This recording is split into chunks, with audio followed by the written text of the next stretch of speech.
Pour la partie organisation, ça prend plus de temps pour se préparer, pour anticiper les choses. Mis à part les traitements médicaux qui sont tout de même assez conséquents, au-delà de ça, le plus important, je pense, c'est l'hygiène de vie. Pour moi, il y a deux piliers principaux, c'est vraiment la nutrition et le sport. C'est vrai que pour ça, je suis passé sur la natation en hiver, où j'arrive encore facilement à nager. C'est plus difficile à courir, et même marcher, c'est un peu compliqué.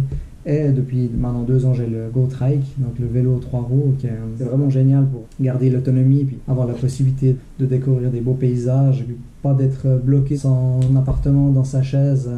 Avec le GoTrike, ça permet un gros plus pour mon équilibre physique et psychique, parce que en fait, quand on est en entraînement et en se donnant, on est fatigué en fin de journée et puis on dort mieux. Donc, l'être humain en général, il est fait pour bouger.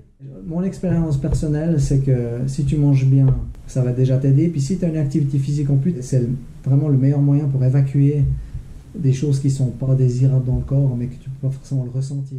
Pour la sclérose en plaques, le vélo électrique, c'est vraiment génial parce que c'est stable. C'est 3 roues, donc il n'y a pas de risque de chute ou autre. J'ai vécu ça dans le passé avec le pied qui force sur la pédale et puis hop, on finit sur le flanc. Donc en termes de sécurité, c'est top. Mes bras, typiquement, je ne suis pas à 100%, j'ai quand même des petites faiblesses. Mais entre l'assistance électrique plus la possibilité d'utiliser et les jambes et les bras, dans le cas de la sclérose en plaques, c'est vraiment un plus pour pouvoir tout simplement d'avancer, de savourer l'instant. S'il y a une petite pente, je peux monter la puissance du moteur, puis ça va m'aider.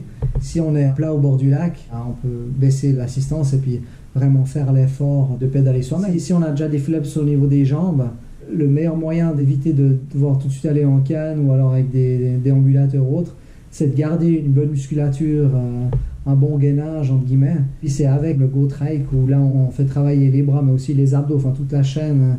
De là au pied, tout le corps travaille, donc c'est top. Et en plus, c'est que c'est un mouvement naturel qui génère une mémoire. On parle de plasticité cérébrale dans la sclérose en plaques. C'est-à-dire que ton cerveau, il va se souvenir de certains efforts avec le mouvement et autres.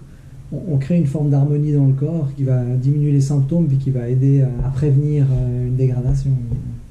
Certainement le médicament le plus efficace, en tout cas dans le cas de la sclérose en plaques, mais ça dans d'autres maladies, c'est le GoTrike. Ou non, le GoTrike, mais au-delà de ça, l'effort est vraiment très important.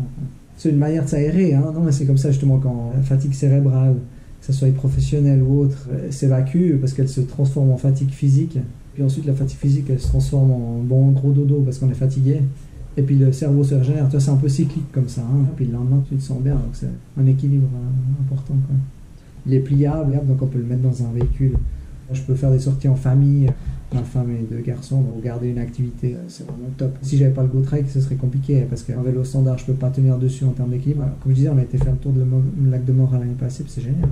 Alors, quand je suis pas motivé à sortir, ma meilleure motivation, c'est de me dire que la fois d'avant, j'étais super heureux après l'avoir fait. Même pour toute situation dans la vie, t'es pas motivé à faire quelque chose, puis une fois que tu l'as fait, tu dis, quand même, si je l'avais pas fait, j'aurais été triste, quoi.